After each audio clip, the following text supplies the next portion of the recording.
The rain-slicked streets of Seattle gleamed under the neon glow. But inside me, a storm was brewing. I'd been running from myself for years, hiding behind a carefully crafted mask of fine. Until that Thursday when I walked into Serenity Spa. One impulsive decision, one fleeting moment, was about to unravel everything I thought I knew. My name is Eli Carter, a 27-year-old graphic designer who'd spent too long sketching other people's dreams while burying my own. I'd booked the massage on a whim, a desperate attempt to quiet the noise in my head after a brutal week at work. My boss had torn apart my latest project. My roommate was moving out, and the weight of unspoken truths pressed against my chest like a vice. The spa's website promised release and renewal, and I clung to that like a lifeline. The lobby smelled of eucalyptus and cedar, a sharp contrast to the damp concrete outside. Soft instrumental music hummed through hidden speakers, and the receptionist, a woman with a bright smile, handed me a clipboard. "You're with Julian today," she said, gesturing toward a man emerging from a hallway. My breath caught. Julian was tall, with broad shoulders that strained against his black polo, his skin a warm bronze that seemed to glow under the spa's soft lights.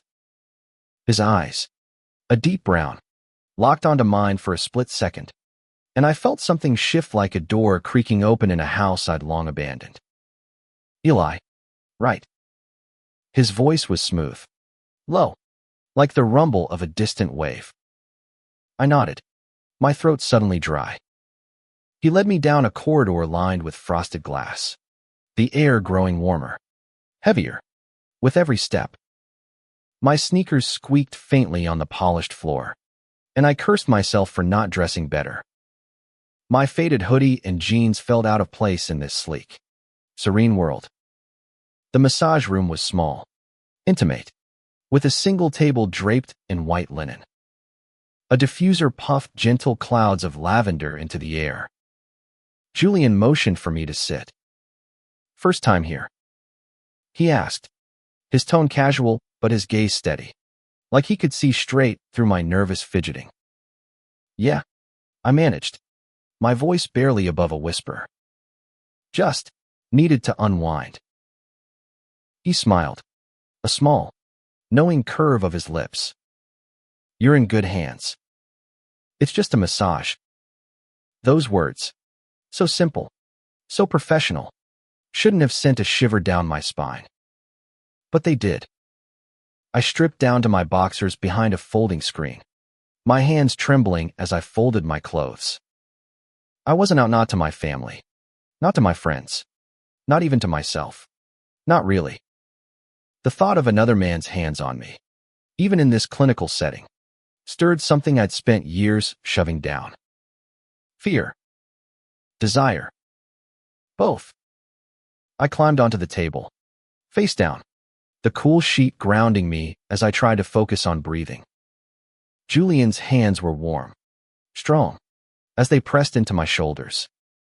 His touch was deliberate, each movement precise yet gentle, like he was mapping out every knot, every tension I'd carried for too long.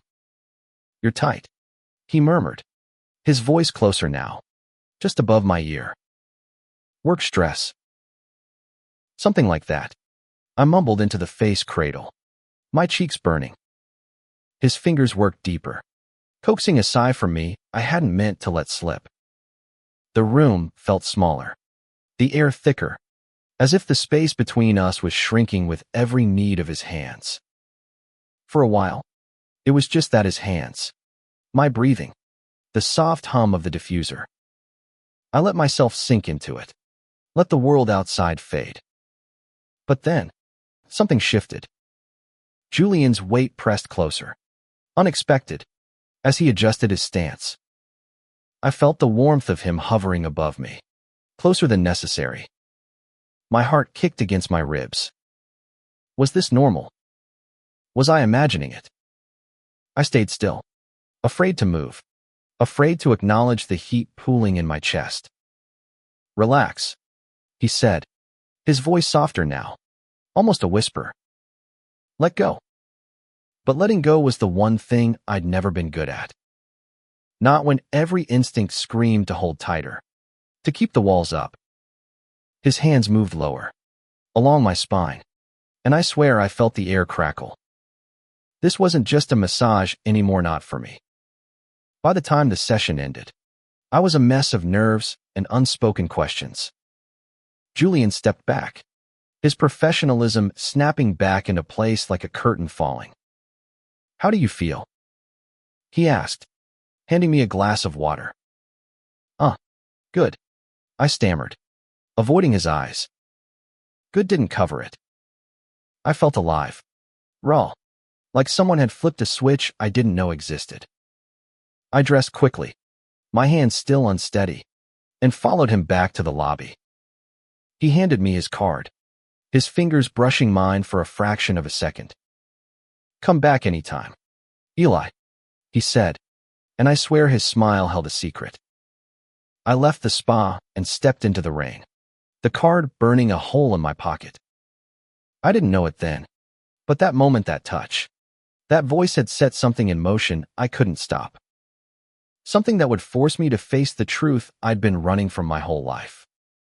The next few days were a blur of restless nights and distracted days. Julian's card sat on my nightstand, its crisp edges taunting me every time I passed by.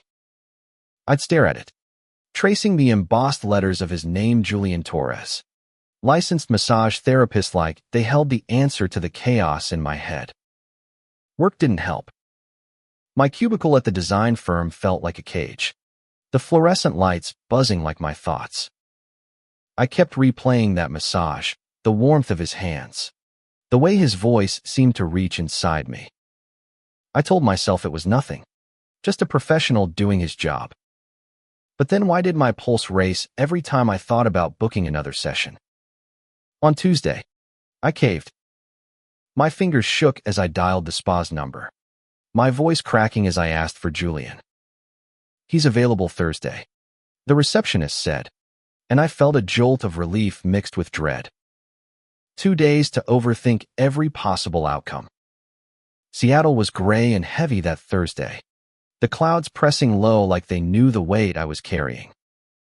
I walked into Serenity Spa with my gym bag slung over my shoulder, trying to look casual, like I hadn't spent hours rehearsing what to say. Julian was waiting at the desk, his smile as warm as I remembered, but there was something new in his eyes, curiosity, maybe, or recognition. "Good to see you again, Eli," he said, leading me down the familiar hallway. His voice was steady, but I caught a flicker of something else, something that made my stomach twist. The massage room was the same lavender, linen, soft light, but it felt different now, charged, like the air before a storm. I undressed behind the screen, my heart hammering. This time, I was hyper-aware of every sound, the rustle of my clothes, the faint creak of the floor as Julian moved. I lay face down on the table, trying to focus on the sheet beneath me, but my mind was racing. What was I doing here? Was I chasing a feeling I didn't even understand? Julian's hands found my shoulders again, and it was like a circuit completing. His touch was familiar now, but no less electric. "You're still tense," he said, a hint of amusement in his voice. "What's got you so wound up?" I laughed, a nervous bark. "Life, I guess." I wanted to say more, to spill everything, me fear, my confusion, the way his presence made me question every wall I'd built. But I didn't. I just lay there, letting his hands work their magic, each press and glide pulling me deeper into a space I didn't recognize. Halfway through, it happened again. His weight shifted, closer, and I felt the warmth of him above me. This time, it wasn't subtle. He sat on the edge of the table, his thighs brushing against mine as he leaned in to work on my lower back. My breath hitched. This wasn't protocol. I knew it, and he knew it. But neither of us said a word. "Tell me if it's too much," he murmured, His voice low, intimate. His hands lingered. Slower now, each movement deliberate. I should have spoken up. Should have set a boundary. But I didn't. I couldn't. The truth was, I didn't want him to stop. The room felt like it was shrinking, the world narrowing to just Ushi's hands. My skin, the unspoken question hanging in the air. When the session ended, I was trembling, not from cold, but from something deeper, something I couldn't name. Julian handed me the glass of water, his fingers brushing mine again, and I swear he held the touch a second longer than necessary. "You okay?" he asked, his eyes searching mine. "Yeah," I lied, my voice hoarse. I wasn't okay. I was unraveling, and he was the thread pulling me apart. Back in the lobby, he leaned against the counter, casual but deliberate. "You should come back soon," he said, his tone light but his gaze heavy. "We're not done working on that tension." The words felt like a challenge, a dare to step closer to whatever this was. I nodded, clutching his card like it was a lifeline. As I stepped into the rain, I knew I was in trouble. Not because of Julian, but because of maybe cause of the part of me that was waking up, demanding to be seen, no matter how much I wanted to keep it buried. The card was a tether, pulling me back to Serenity Spa despite every rational voice screaming to stay away. I didn't book another appointment right away. I tried to distract myself late nights at the office, beers with coworkers, endless scrolling through dating apps I never used. But Julian's face, his voice, his touch, haunted me. By Friday, I was dialing the spa again, my resolve crumbling like wet paper. This time, Julian greeted me with a grin that felt too personal, like we shared a secret. "Back already?" he teased, leading me to the room. I mumbled something about stress, but the truth was written in my flushed cheeks, my restless hands. I was here for him, and I hated how obvious it felt.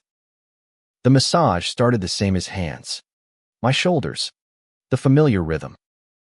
But there was an edge now, a boldness in his touch.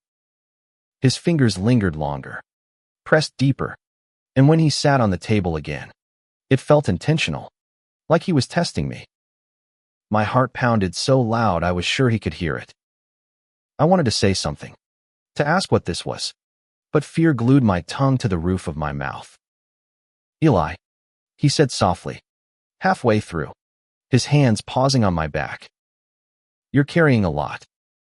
Want to talk about it?" His voice was gentle, but there was an invitation there, a door left ajar.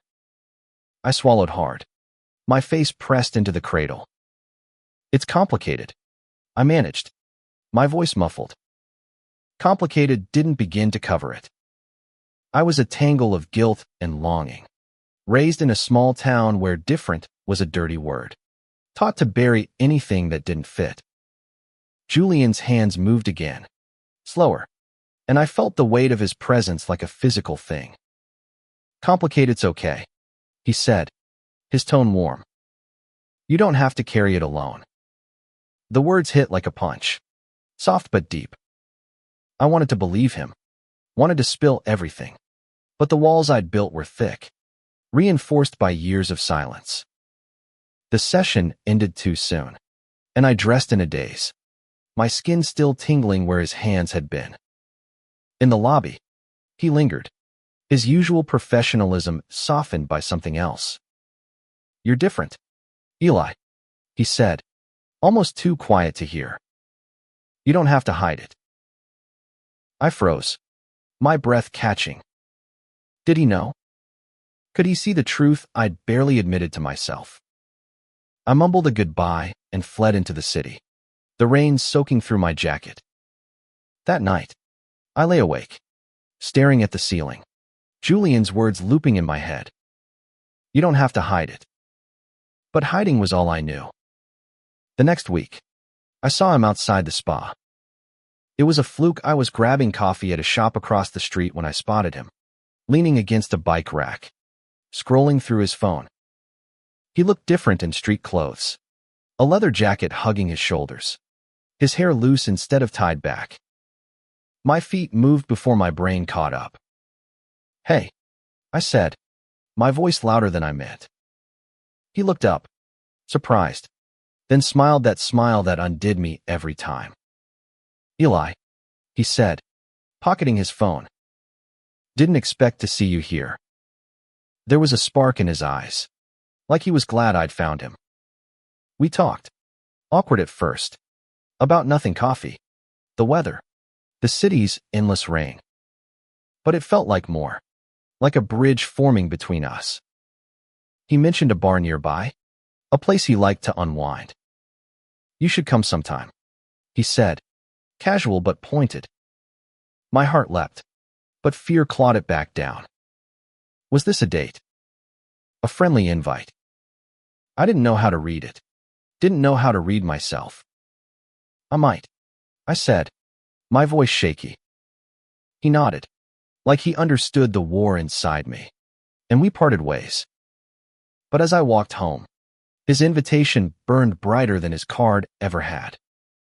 I was standing at the edge of something, and for the first time, I wasn't sure I wanted to turn back. The bar was called The Anchor, a dimly lit spot tucked between a bookstore and a vintage shop in Capitol Hill. I stood outside for 10 minutes, my hands shoved in my pockets, debating whether to go in. Julian's invitation had been casual, but it felt like a crossroads.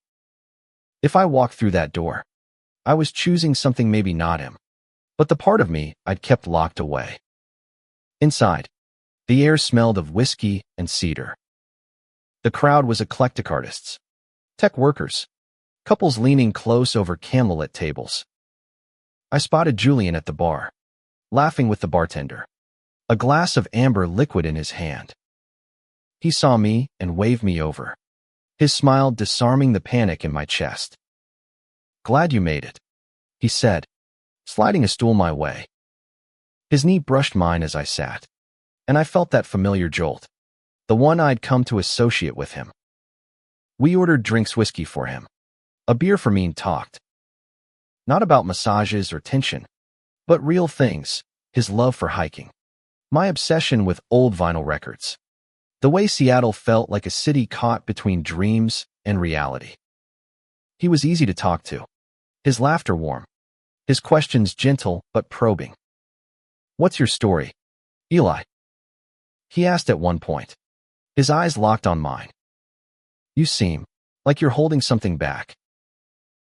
I took a long sip of my beer, the cold glass grounding me. "I don't know how to tell it," I admitted, my voice low. "I've spent a long time trying to be someone else."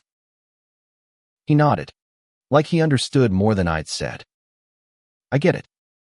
I came out 5 years ago. Wasn't easy, family didn't take it well. But hiding who you are, it's like carrying a weight you don't need." His words hit hard, cracking something open inside me. I wanted to tell him everything about the small town I'd fled, the sermons I'd sat through, the fear that clung to me like damp clothes. But I didn't. Not yet. Instead, I asked about him, and he shared pieces of his life, growing up in Miami, moving to Seattle for a fresh start, finding peace in his work at the spa. The night blurred into laughter and shared stories. And when we stepped outside, the air was cool, the streets quiet. "Walk with me?" he asked, and I nodded, my heart racing. We wandered through Capitol Hill, passing neon signs and street musicians, our shoulders brushing occasionally. Every touch felt like a question, every glance an answer. At a quiet corner, he stopped, turning to face me. "Eli," he said, his voice soft but steady. "You don't have to have it all figured out. But you don't have to do it alone, either." I wanted to kiss him then, to close the distance between us, but fear held me back. Instead, I nodded, my throat tight. "Thanks," I whispered, and he smiled, like he knew I was trying. We parted ways, but his words stayed with me, echoing through the sleepless nights that followed. I was falling for him, for the possibility of being myself. But falling meant letting go, and I wasn't sure I was ready for the drop. I booked another massage, but it wasn't about the knots in my shoulders anymore. It was about Julian, about the pull I felt toward him. Like gravity, I couldn't fight. The spa felt like a confessional now, a place where I could be closer to the truth without saying it out loud. Julian greeted me with that same warm smile, but there was a new weight to it, like he knew we were past pretense. The massage room felt smaller, the air heavier. As I lay on the table, his hands moved with the same skill, but there was an intimacy now, a silent acknowledgement of the night at the anchor. "You seem different today," he said, his voice low as his hands worked my back. "Less tense." "Maybe I'm figuring some things out," I said, surprising myself. It was the closest I'd come to admitting anything, and my heart pounded as the words hung between us. "Good," he said, and I could hear the smile in his voice. "That's a start." This time, when he sat on the table, it wasn't a question, it was a statement. His weight settled over me, his hand steady but slow, each touch lingering like a promise. My breath came shallow, my body alive with a mix of fear and want. I didn't stop him. I didn't want to. "Eli," he said, his voice barely above a whisper. "If this is too much, tell me." "It's not," I said, my voice hoarse but certain. For the first time, I wasn't running. I was choosing this, whatever it was. The session ended, but the air between us didn't clear. In the lobby, he stood closer than usual, his eyes searching mine. "You free tomorrow night?" he asked, his tone casual, but his gaze anything but. "Yeah," I said, my voice steadier now. "I am." He grinned, jotting something on his card before handing it to me. "Meet me here," he said, the address scrawled in his neat handwriting. "No massages. Just us." I nodded, my chest tight with a mix of exhilaration and terror. As I left the spa, the rain had stopped, the sky clearing to reveal a sliver of moon. It felt like a sign, like the world was giving me permission to step forward. The next night, I met him at a small park overlooking the Puget Sound. He was waiting on a bench, his silhouette sharp against the water's shimmer. We didn't talk about massages or tension. We talked about dreams, fears, the lives we wanted to build. He told me about his first love, a boy in Miami who broke his heart. I told him about the boy I'd been too afraid to love, the one I'd pushed away in high school. When he reached for my hand, I didn't pull away. His fingers were warm, steady, and for the first time, I felt like I could breathe. We sat there, hand in hand, the city humming around us, and I knew I was crossing a line I could never uncross. But for once, I didn't want to. The weeks that followed were a blur of stolen moments. Coffee dates, late-night walks, quiet evenings at Julian's apartment, where we'd listen to music and talk until dawn. Each moment chipped away at the walls I'd built, but fear still lingered, a shadow I couldn't shake. I wasn't out, not fully, and the thought of telling my family or even my friends made my stomach churn. Julian was patient, never pushing, but I could see the question in his eyes. When would I be ready? I wanted to be. For him. For myself. But the weight of my past was heavy. My parents' voices echoed in my head: disapproval, disappointment, the sermons about sin I'd heard as a kid. I hated how much power those memories still had. One night, at his place, we were sprawled on his couch, a record spinning softly in the background. His head rested on my shoulder, his warmth grounding me. "Eli," he said, his voice quiet. "I'm falling for you. But I need to know you're in this." My heart stopped. I wanted to say I was, to promise him everything, but the words caught in my throat. "I'm trying," I said finally, my voice breaking. "It's just hard." He nodded, his hand squeezing mine. "I know. But you're worth it." His words were a lifeline, but they also felt like a deadline. I couldn't keep hiding forever. The next day, I called my sister, Mia. She was the only person I'd ever trusted with pieces of the truth. Over coffee, I told her about Julian, about the massages, about the way he made me feel alive. Her eyes softened, and she reached for my hand. "Eli, you deserve to be happy," she said. "You don't have to hide who you are. Not from me. Not from anyone." Her words broke something in me, a dam I'd built to hold back years of fear. I cried, right there in the coffee shop, and she held me, her arms a safe harbor. For the first time, I felt like I could do this, could be myself, could love Julian without shame. That night, I went to Julian's apartment, my heart pounding but lighter. When he opened the door, I didn't wait, I kissed him, fierce and sure, pouring everything I'd held back into that moment. He kissed me back, his hands framing my face, and it felt like coming home. "I'm in," I whispered against his lips. "I'm all in." He smiled, his eyes shining. "Good. Because I'm not letting you go." Coming out wasn't a single moment, it was a series of them, each one terrifying and liberating in its own way. I told my friends first, bracing for judgment but finding only support. My parents were harder. The call was tense, their voices heavy with confusion. But Mia was there, backing me up, reminding them that love was love. It wasn't perfect, but it was a start. Julian was my anchor through it all.